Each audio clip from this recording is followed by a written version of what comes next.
essas lives. A nossa meditação está no Evangelho de João. Evangelho de João, no capítulo 1, né?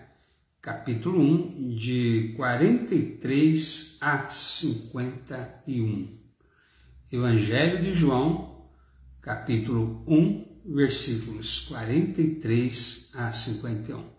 É um chamado aqui de Natanael, né? No dia imediato, resolveu Jesus partir para a Galileia e encontrou a Filipe, a quem disse: segue-me. Ora, Filipe era de Betsaida, cidade de André e de Pedro. Filipe encontrou a Natanael e disse-lhe: achamos aquele de quem Moisés escreveu na lei e a quem se referiram os profetas, Jesus, o Nazareno, filho de José. Perguntou-lhe Natanael: de Nazaré pode sair alguma coisa boa? Respondeu-lhe Filipe: vem e vê. Jesus viu Natanael aproximar-se e disse-lhe a seu respeito: eis um verdadeiro israelita em quem não há dolo. Perguntou-lhe Natanael: de onde me conheces? Respondeu-lhe Jesus: antes de Filipe te chamar, eu te vi, quando estavas debaixo da figueira. Então exclamou Natanael: mestre, tu és o Filho de Deus, tu és o Rei de Israel. Ao que Jesus lhe respondeu: por que te disse que te vi debaixo da figueira? Crês? Pois maiores coisas do que esta verás. E acrescentou: em verdade vos digo, que vereis o céu aberto e os anjos de Deus subindo e descendo sobre o Filho do Homem. Então Jesus disse a Natanael: maiores coisas do que estas verás. Toda pessoa chamada precisa preparar-se para ver grandes coisas. Vamos orar.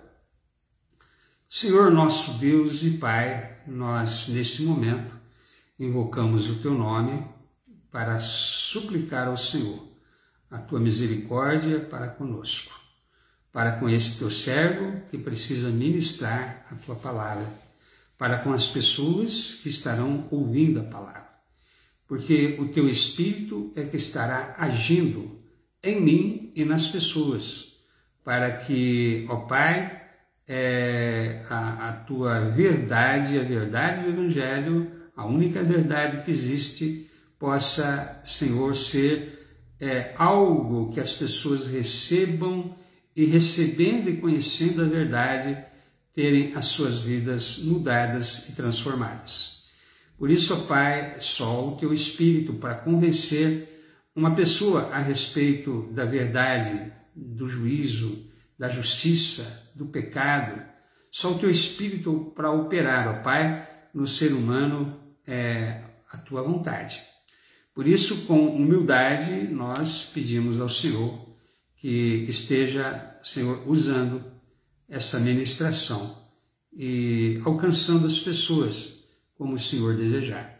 Nós oramos em nome do Senhor Jesus. Amém. Prepara-te para ver grandes coisas, né? Veja que o chamado para seguir a Jesus permite experimentar ou presenciar o poder de Deus. No caso ali seria algo de caminhar com Jesus literalmente, né? Eles teriam que ir onde Jesus ia, e onde Jesus ia tinha milagre, né? Com certeza, Jesus, ao falar isso para Natanael, Natanael iria mesmo presenciar o que presenciou, né? Jesus caminhando sobre o mar, transformação de água em vinho, né? Todos aqueles milagres e sinais que Jesus fazia. Mas nós hoje aqui, já passados 2000 anos, né? Seguimos a Jesus não ali, né? Fisicamente, acompanhando Jesus de um lado e do outro, mas seguimos a Jesus pelo fato de que o próprio Jesus habita em nós. né? Seguimos a Jesus pelo fato de que Ele me deu uma nova vida. Seguimos a Jesus pelo fato que Ele me chamou para segui-lo mesmo agora, passado 2000 anos, né? E nós temos aqui as mesmas instruções que Ele deu aos apóstolos de como deveremos viver para seguir ao Senhor, e como deveremos crescer no conhecimento do Senhor, da palavra, e também, né, observar um Deus, né, que não é um Deus ausente, é um Deus presente na vida das pessoas, um Deus que, portanto, por estar presente, né, tudo é possível. Não estamos mais com Jesus presente fisicamente, mas é um Deus presente no meio de nós, e quando Deus está presente, tudo é possível. É possível, então, ver respostas não naturais, né, para problemas insolúveis. Muitas vezes é chamado isso de milagre, né? É algo que não tem explicação à luz da ciência natural, não tem explicação à luz da lógica, né? É por isso que é sobrenatural, né? É além daquilo que é natural. É possível sim, né? Quando se caminha com Jesus, percebemos que o Senhor nos dá soluções que não são soluções que seria o óbvio, né? Porque se é possível o homem fazer alguma coisa, não é necessário invocarmos o nome do Senhor, né? O homem mesmo faz. Mas quando invocamos o nome do Senhor, é justamente porque sabemos que há coisas que o homem não pode fazer, não está ao nosso alcance.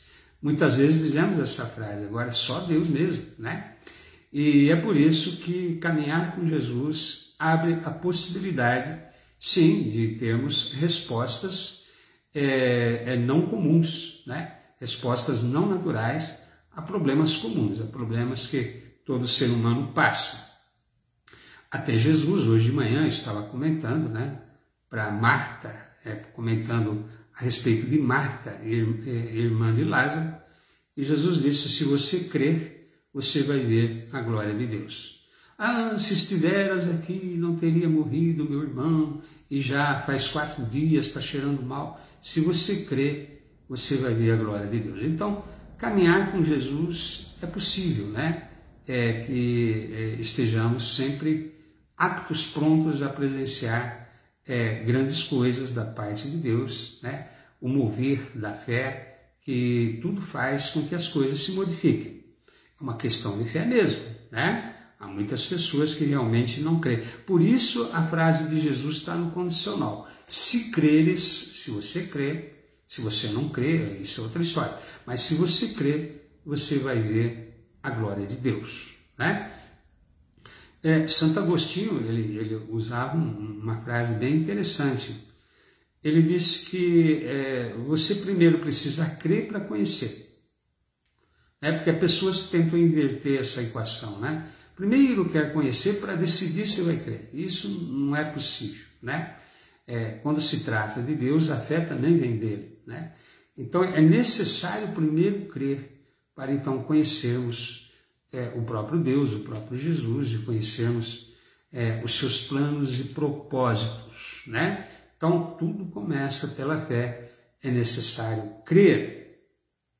Assim podemos nos deparar com situações que fogem da mesmice, né? Nós temos vivido a nossa vida normal, cotidiana, parece que nada diferente acontece, né? Mas só de servirmos ao Senhor algumas coisas podem acontecer sim, né? E vão nos fazer perceber a realidade que temos do relacionamento com Deus, né? Alguns cristãos aí que são conformados, né, a uma vida parada, né, rotineira, em que não desejam ser incomodados, né? A maneira como eu vivo a minha fé já está bom, já é suficiente, né? Não que desejo me aprofundar no conhecimento da palavra, nem mesmo ter uma vida de oração muito mais profícua, né? Se é que ora, né? Tá bom assim, vou à igreja, né? ouço uma palavra lá, uma palavra de Deus, já dá um alento no meu coração, já me faz bem, tá bom assim. Tem pessoas assim, com esse tipo de posicionamento, né? E pretendem continuar dessa forma, né? Não querem realmente sair. Interessante que o escritor aos Hebreus, ele diz algo a respeito disso, né? Quando deveríeis já ser mestres, tende necessidade, novamente, de que alguém vos ensine as coisas elementares, e chama de elementar, as coisas elementares do reino de Deus. Então, quando a pessoa não deseja uma postura de estagnação, uma postura de conformismo, né? Ela não deseja crescer na fé, é até possível que ela perca o que já alcançou, né? Porque atrofia, não desenvolve, né? E o reino de Deus é algo dinâmico, há sempre uma necessidade de estar crescendo, né? Constantemente. Então, por isso a necessidade da comunhão, de você perseverar na oração, né? Chega um determinado momento em que você começa, então, a perceber o que com os olhos naturais não se percebe, né? Dada o grau de relacionamento com Deus, dado ao grau de comunhão com Deus, de habitar, né? Junto com Deus, você vai começar a perceber o que as pessoas normais não percebem, né? E só se percebe pelo conhecimento da palavra, à luz de uma vida de oração, de comunhão com Deus, né? O cristão é aquele que começa a perceber o que as outras pessoas não percebem, não se dão conta. Por quê? Porque ele realmente vive com Jesus, caminha com Jesus, segue a Jesus. Então, por isso que Jesus falou para Natanael, né? Porque maiores coisas do que esta verás, né? Então, jamais essas pessoas acomodadas terão experiências com Deus, do agir de Deus, né? Ou respostas de oração. Ah, Deus não responde as minhas orações, a pessoa já ora sem fé, né? Ah, eu orei por orar, sei que Deus não vai ouvir. Não? Então você espera o quê, né? É necessário que aquele que se relacione com Deus creia, né? Não apenas que ele existe, mas é galardoador daqueles que o buscam. Então tem cristão assim, né? Ah, eu já sei que Deus não me ouve mesmo, orar para quê? Adianta o que orar, né? Então você já percebe, essa pessoa não vai ver nada de extraordinário mesmo, né? A própria vida dela é essa mesmice da qual nem ela gosta, né? E ela não quer sair disso. Agora, quando se anuncia, e isso é verdadeiro, né? Quando se anuncia uma graça não explicada pela ciência ou pela razão, essas pessoas chegam a duvidar, se dizem cristãos, né? Mas ouve dizer, olha, tem um médico que ficou assim impressionado com a cura de um paciente que ele considera um milagre, foi algo inexplicável, a ciência não explica, né? E a pessoa testemunha, porque essa pessoa era cristã e orou a Deus e pediu a Deus uma cura, e essa cura veio, algo que impactou o médico, a equipe médica, os enfermeiros, e é capaz dessa pessoa que se acomodou na fé, essa pessoa que não deseja maior desenvolvimento, né, da sua experiência de seguir a Jesus, é capaz dela duvidar. Não, deve ter alguma explicação, imagina, duvida até do relato, se o relato é verdadeiro.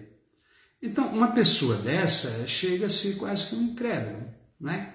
Eu não acredito, né, que Deus possa fazer alguma coisa hoje, né? E Deus faz, Deus é Deus sempre, né? Então, por que oramos? Então, por que pedimos pelos enfermos? É uma contradição, né? Então, se você não crê que Deus faz alguma coisa hoje, pare de orar pelas pessoas, porque você está sendo uma pessoa incoerente, né? Orou por orar, né? Não crê que Deus faz? Então, não pode ser assim. Um cristão precisa ter a postura de fé, inclusive quando ora, né? Sabendo que sim, Deus age, né, no nosso meio, e há sim pessoas que são curadas através da oração da igreja, né? Não acredito em pessoas com poder de curar, né, como existia no passado, mas hoje todo cristão pode orar e Deus ouvir e Deus curar. Dessa forma, sim, né? Nós orarmos e Deus ouvir e Deus curar. Então, Deus sim vai fazer alguma coisa. No texto que nós lemos aqui, então, nós temos o chamado de Natanael, de Felipe também, mas Felipe anunciou a ele a respeito de Jesus, né? As reações de Natanael é o que nos interessam aqui na nossa meditação, porque elas mostram como Jesus trata com as nossas motivações, né? Então, quando uma pessoa ouve falar de Jesus, como Natanael estava ouvindo falar de Jesus, né? As pessoas têm reações, não tem?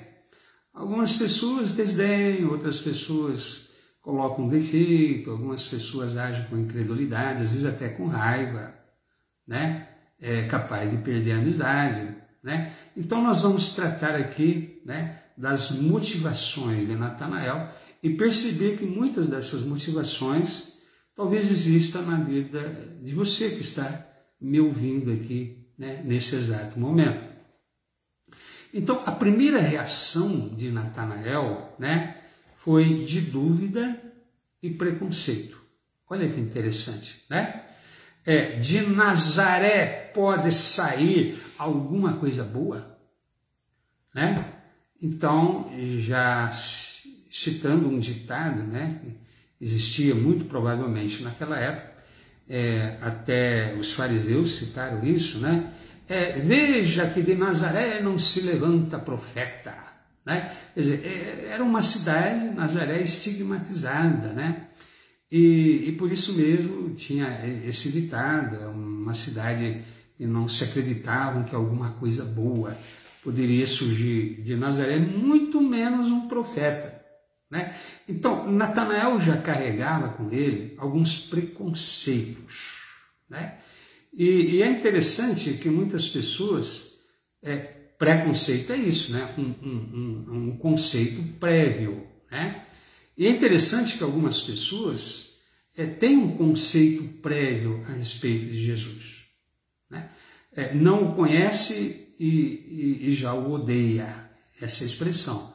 Não o conhece e não deseja conhecê-lo. Não o conhece, né, e tem uma postura de não querer, né, de forma alguma, ouvir a palavra, ouvir de Jesus, né?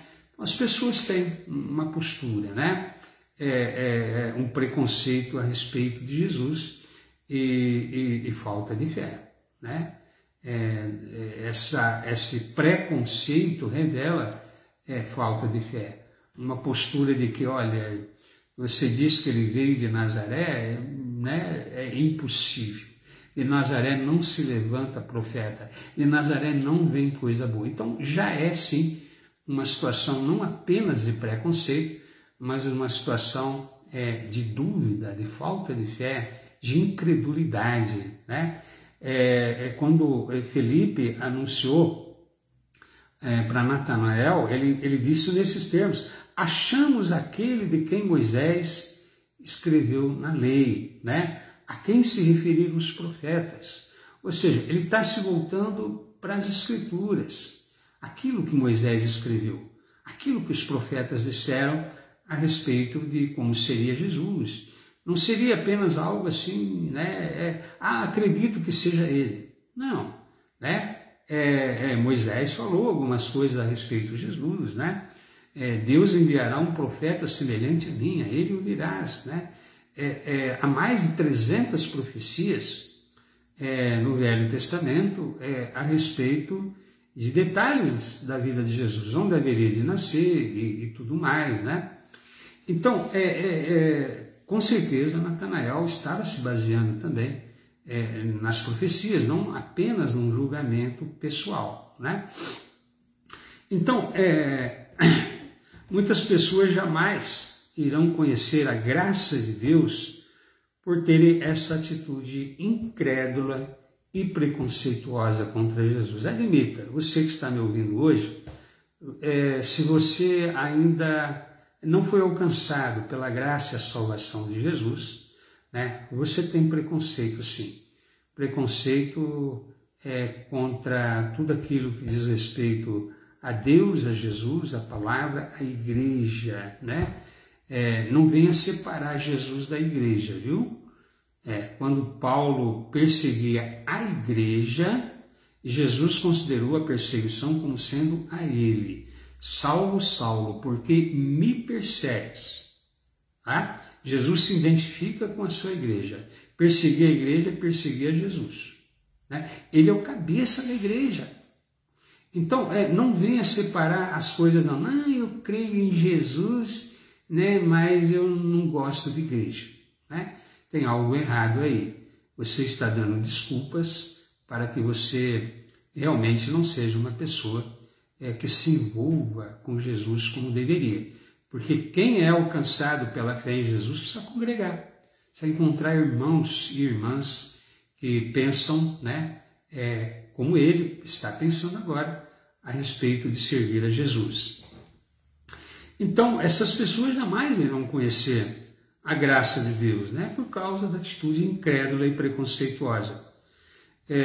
E até hoje, né, Jesus é algo de escárnio e desprezo. Basta ver o carnaval, né, do ano passado, né? Basta ver a maneira como em programas de televisão Jesus é tratado com escárnio, com desprezo, né? Basta ver a linguagem popular, né? Agora eu sou o Cristo, como que dizendo, né? Tá querendo que eu sofra como Jesus sofreu, quer dizer, então assim, né? Ali, né? Não camuflado mais, está descarado, né? Que as pessoas continuam desprezando e odiando a pessoa de Jesus. Daí a dificuldade de muitos, como Natanael teve, né? Por causa do preconceito, de crer na pessoa do Senhor Jesus. E isso já é um castigo, viu, para a pessoa, porque a falta de fé em Jesus vai condenar essa pessoa eternamente a uma vida sem Jesus. Então, é algo para que você pense, se Jesus é o Salvador, e Ele nós vamos tratar com isso, a respeito disso, a sua postura de rejeitar Jesus já é uma postura de condenação pessoal. O apóstolo João, um pouco mais adiante, né, já no capítulo 3, ele diz, olha, a luz que é Jesus veio ao mundo, e os homens amaram mais as trevas do que a luz. E a condenação é essa, né? Que Jesus vendo ao mundo, as pessoas então rejeitaram Jesus. Já está condenado.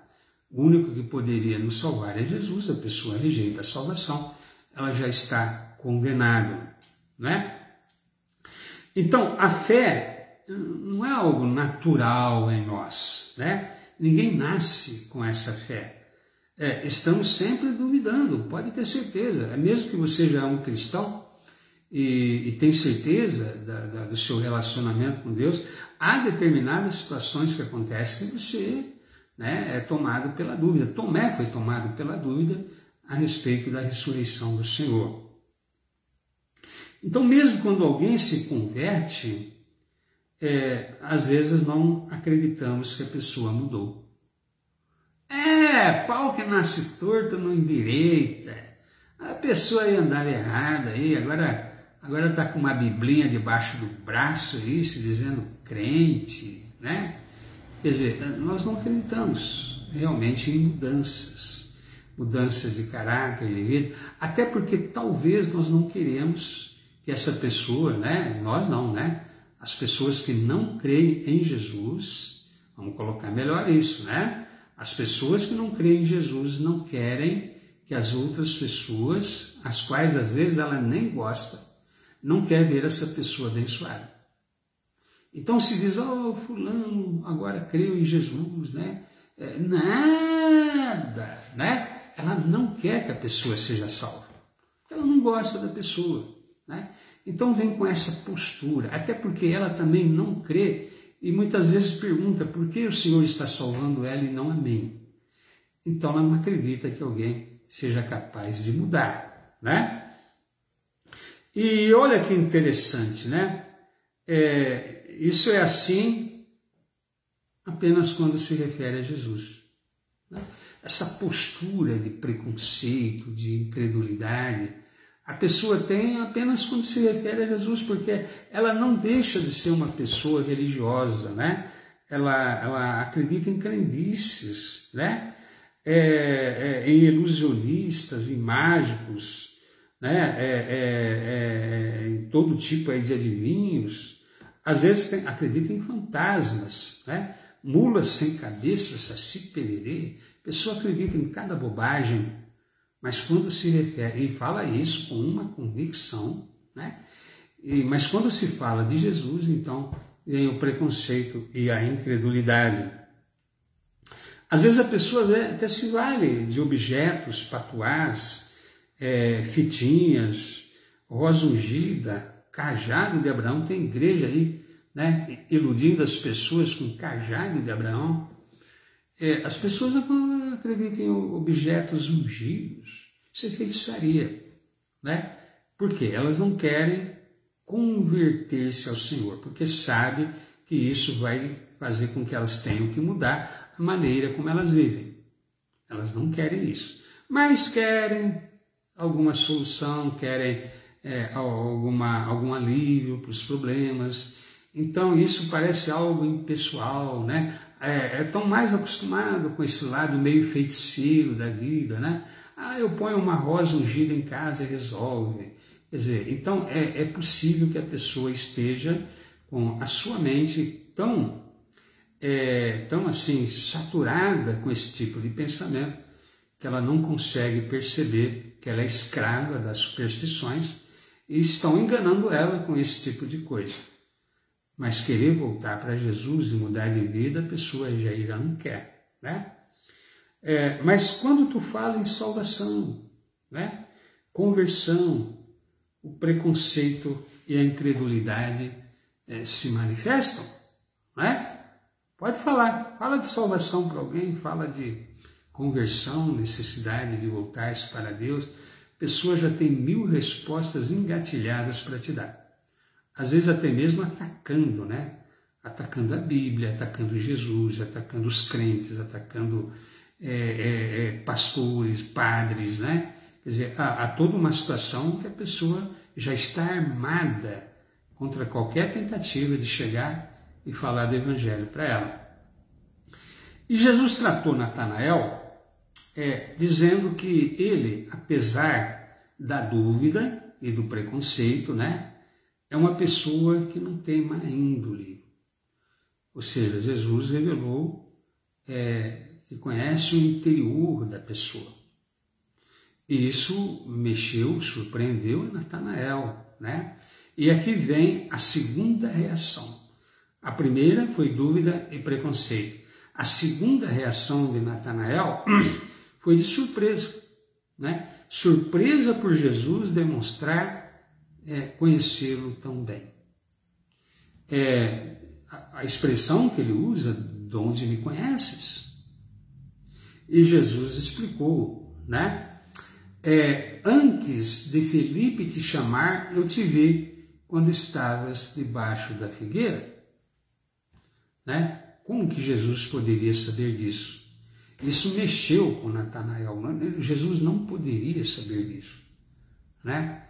E isso impressionou profundamente a Natanael. E Jesus disse isso justamente para despertar em Natanael a fé, né? Então, aquelas pessoas que não reconhecem a divindade de Jesus é que ficam surpresos. Como Jesus sabia, né? Como que Jesus sabe a respeito da minha vida? Só as pessoas que têm uma ideia de que Jesus não é Deus. Acha que é um ser humano qualquer, um inventor de religião como os outros. Querem colocar Jesus no mesmo balaio de fundadores de religiões que surgiram aí à torta e direita. Jesus não é um iluminado, Jesus é a luz, né?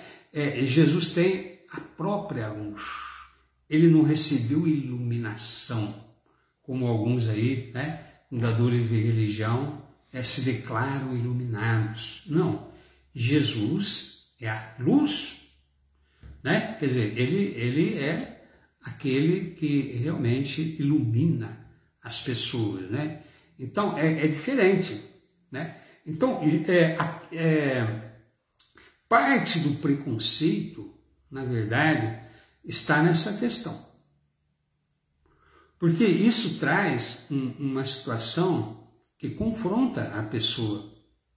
Eu vou colocar isso de uma maneira melhor para que você possa entender.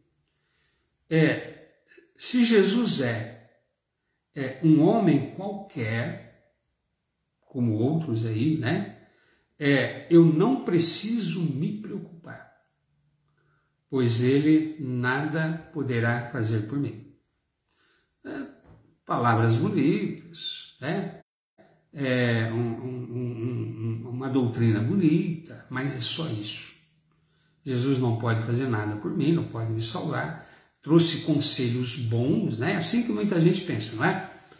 Jesus trouxe conselhos bons, né? Conselhos que às vezes a pessoa nem quer seguir também, né? Reconhece que ele era uma pessoa, digamos assim, né? Com um nível de espiritualidade alto, né? Tem gente que pensa a respeito de Jesus isso, mas ele não seria Deus.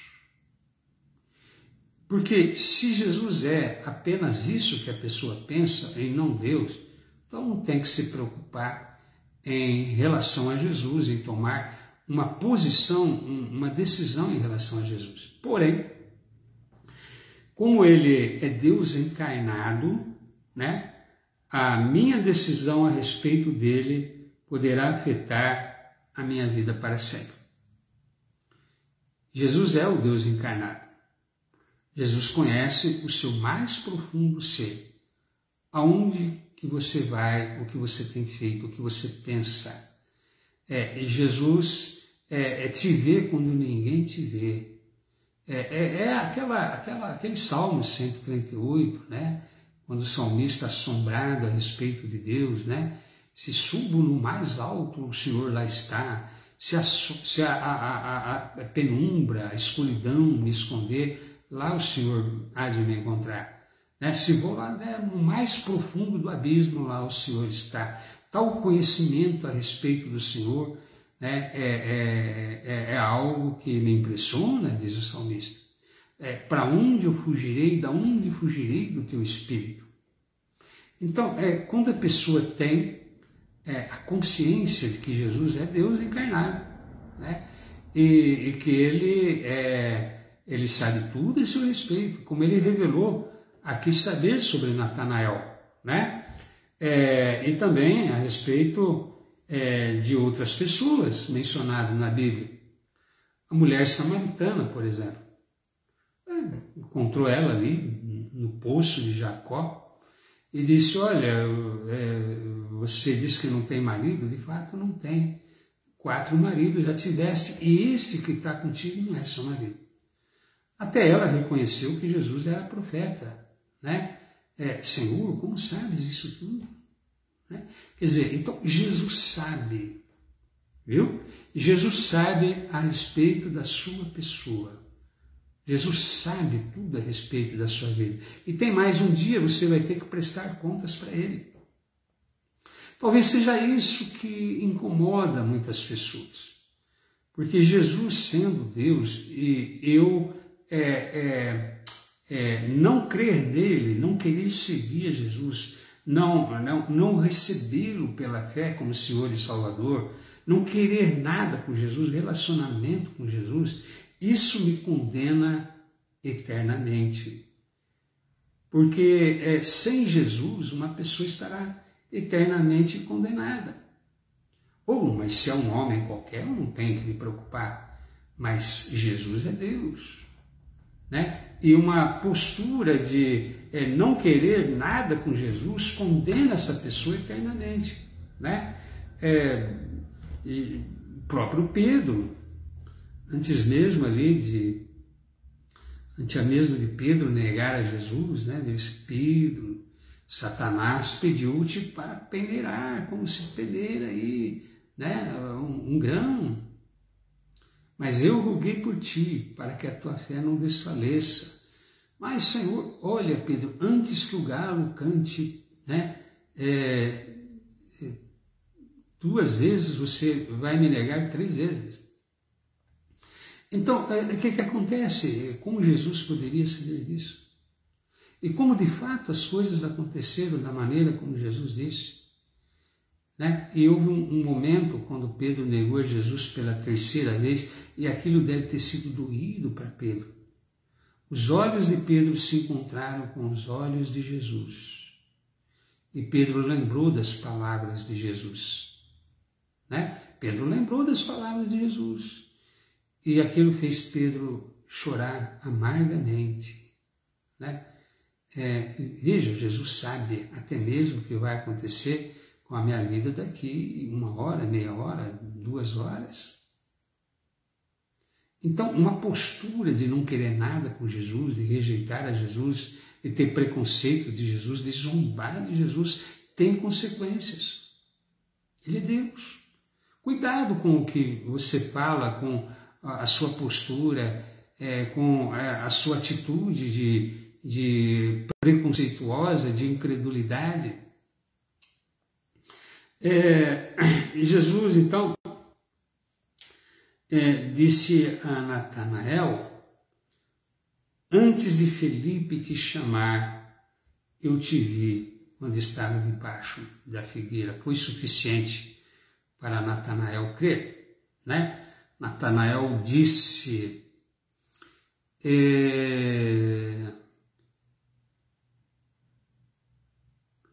Mestre, tu és o Filho de Deus, tu és o Rei de Israel. Reconheceu a divindade de Jesus, né? Filho de Deus, né? E o Rei de Israel, ou seja, o Messias que havia de vir, né? Aquele que haveria de ser da descendência do rei Davi, o legítimo Salvador ungido, né? O futuro Rei Messias de Israel. É uma confissão de fé completa, né? Felipe confessou ali que aquele é o Salvador esperado, segundo Moisés disse, segundo as profecias disse, e segundo ele mesmo pôde constatar, né, pessoalmente a respeito de Jesus. Mas teve uma terceira reação, né? Uma terceira reação. A reação, portanto, de fé e confissão.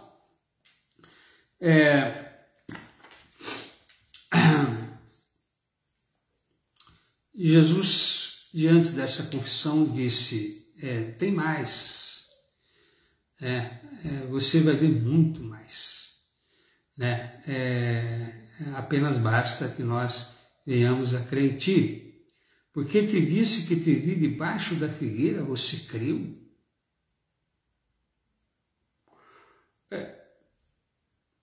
Maiores coisas do que essas você verá.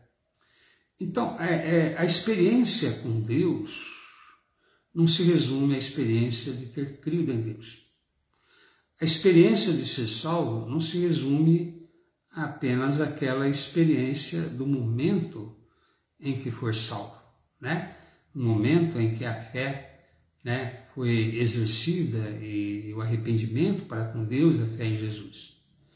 A partir daí começa uma experiência de caminhar pela fé. E aí onde muita gente para, né? Já estou salvo, né? Que bom, agradeço a Jesus, né? Tenho todo a gratidão pela minha salvação, né? Mas vai ficar nisso? Quer dizer, você foi reconciliado com Deus na pessoa de Jesus, para se relacionar com Deus. Agora você tem acesso à presença de Deus. Imagina uma coisa dessa, ter acesso à presença de Deus por mediação de Jesus. Você está perdendo bênção quando você tem essa postura, né, de achar que já está bom. Já alcancei, né? Deus já me alcançou com a sua graça. Tudo que eu preciso fazer agora é assistir a alguns cultos de vez em quando. Tomar Santa Ceia uma vez por mês. Manter aí meu pensamento em Deus. Não, Deus quer usar, né, capacitar toda pessoa que Ele chama. A propósito de Deus para a pessoa a quem Ele chama. Você não é chamado sem um propósito, né? Propósito de servir, viu? Esse é o propósito principal. Você é chamado para servir a Deus, para viver em obediência a Ele. E nessa atitude de obediência e de serviço é que você vai, então, acompanhar aquilo que muitas pessoas no mundo inteiro acompanham, né? Maiores coisas você vai ver, né, quando estiver em obediência ao Senhor, vivendo em serviço a Ele. Porque essas coisas se manifestam enquanto você está a caminho, a serviço, né? Quando ele disse, ide por todo mundo, pregar o evangelho, ou seja, a palavra é indo. Na medida em que fostes, né, vocês vão perceber o meu agir. Eu trabalhei em missões, eu posso dizer isso para você, né? Tenho histórias para contar. Então, eu sei como tudo isso é verdadeiro, como o Senhor me livrou da morte algumas vezes. Então, essas experiências com Deus precisam também fazer parte da minha experiência de vida com Deus.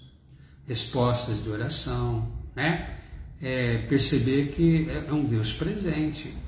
Não é que agora você só vai encontrar com o Senhor lá quando você morrer. Aí é que você vai se preocupar. Tem pessoas que acham que está chegando na velhice, precisa se preparar para encontrar com o Senhor. Mas como assim? Já não se encontrou com o Senhor antes? O que fez essa pessoa durante todo esse tempo? Ele não estava caminhando com Jesus? Será que é lícito realmente inferirmos que essa pessoa não caminhou com Jesus esse tempo todo? Então, caminhar com Jesus é presenciar, sim, né? O espiritual, né? Presenciar, às vezes, o sobrenatural de Deus. É aprender que o sustento, por exemplo, vem dele. Né? Como eu tenho experiências com Deus, essa experiência é básica. Deus alimentou um povo no deserto todos os dias com maná. Quer dizer, essa experiência que todo cristão precisa ter. A experiência do sustento vem de Deus. Né? Tem um salmo lá que diz, né? Pode Deus nos preparar comida no deserto? Né? Preparou. Então, essa experiência do viver com Deus todos os dias é você, sim, perceber que Deus não vai deixar faltar. Ter experiências de livramento, né? Com certeza, você que está me ouvindo deve ter histórias para contar de livramento, como Deus te livrou em situação de perigo. Eu tenho um monte de experiências assim. Mover no mundo espiritual, porque você deixa de ser apenas homem natural e passa a ser também pessoa espiritual. Porque se o Espírito de Deus habita em você, se o próprio Jesus habita em você, você já não é mais uma pessoa comum. Você é alguém que o Espírito de Deus habita, você é alguém que Jesus habita. Então, você mora, sim, no mundo espiritual, né? Você recebe autoridade e poder, né?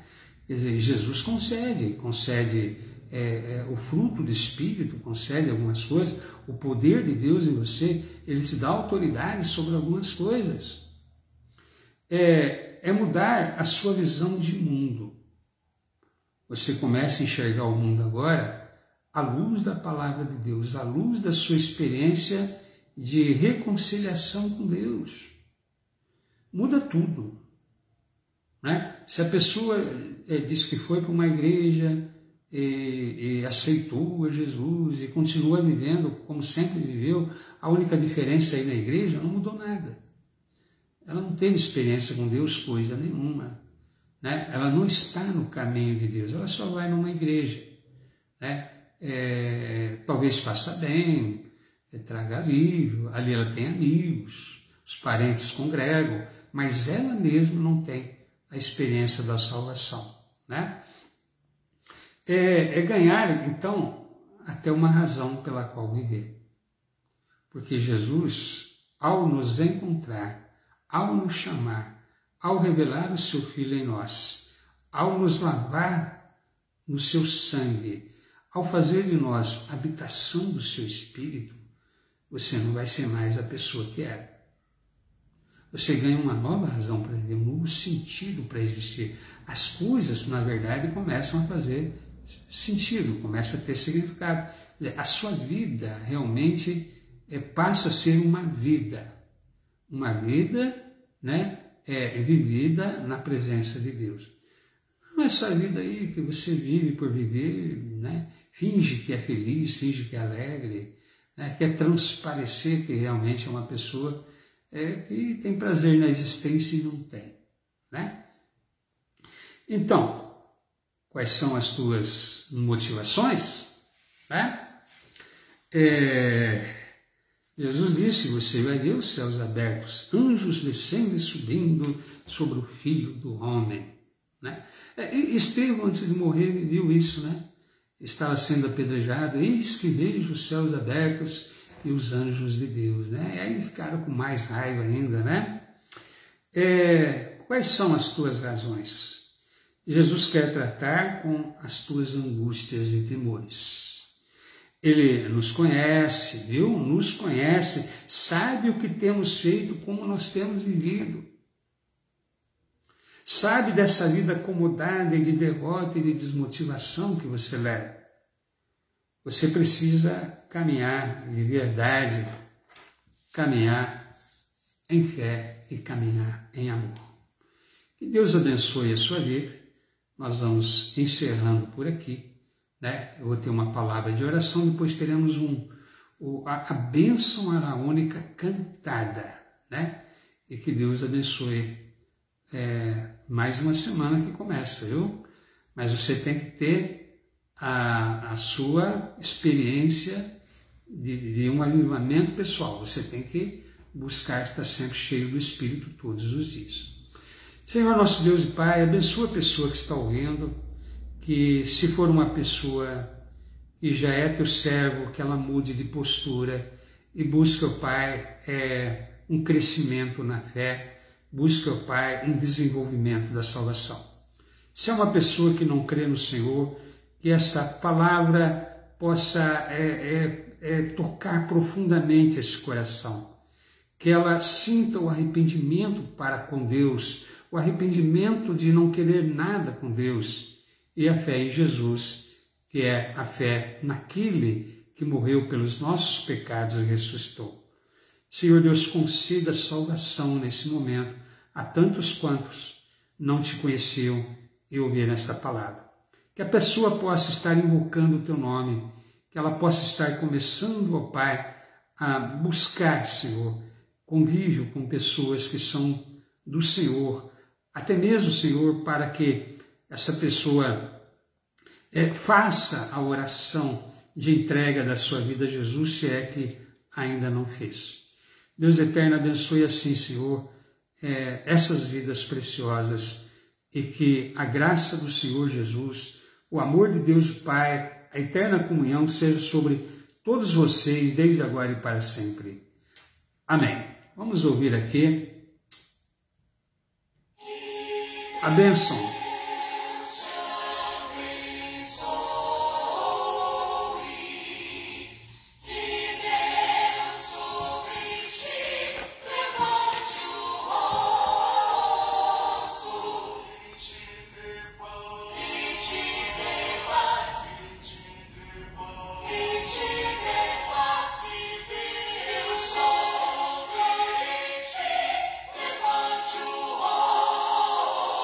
School.